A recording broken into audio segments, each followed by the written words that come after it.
So I thought in this half of the show I would talk to you about some of my obsessions. 10 years ago, my father called me up to tell me he'd been diagnosed with cancer. And it turned out to be an early form of cancer. It was quite treatable, and 10 years later, he's fine. But at the time, I was quite shaken up by it. And I spoke to a few friends about it. And one girl that I spoke to, that I knew, said, you should take him to see the homeopath that my mum saw when she had cancer. He completely cured it.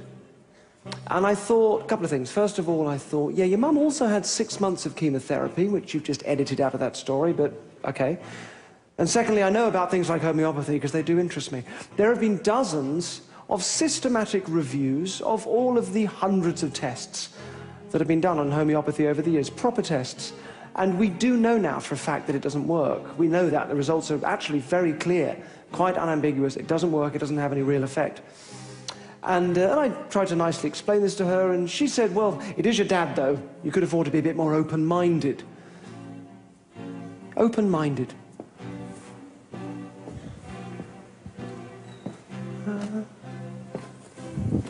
Thank you. Stand just there. Thank you. Stay still. Hold your hands out. Lovely. In the Philippines, if you have cancer, there's a form of treatment available to you where the surgeon, without using any instruments or any knives, uses psychic vibrations to enter the body of the patient. So you will feel, Adam, a little bit of poking here for a moment, and then all of this just happens 100 miles away. That's good.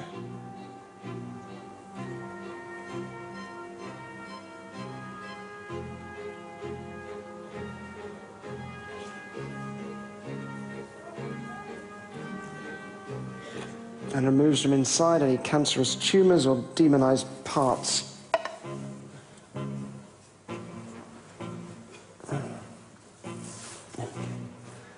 You okay? Yeah.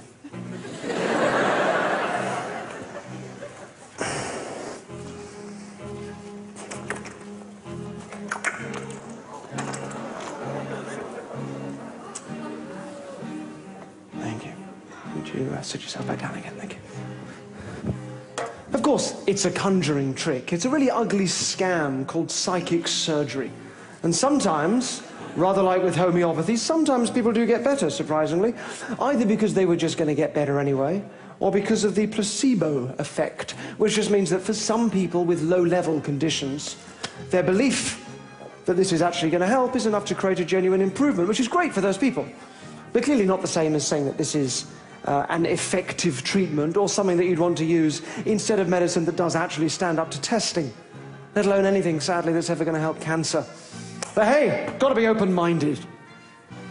Being open-minded, it doesn't mean just believing everything because you'd like it to be true. Being truly open-minded is about being prepared to change your beliefs based on the evidence or the lack of evidence. Otherwise, you can be so open-minded that your brain falls out.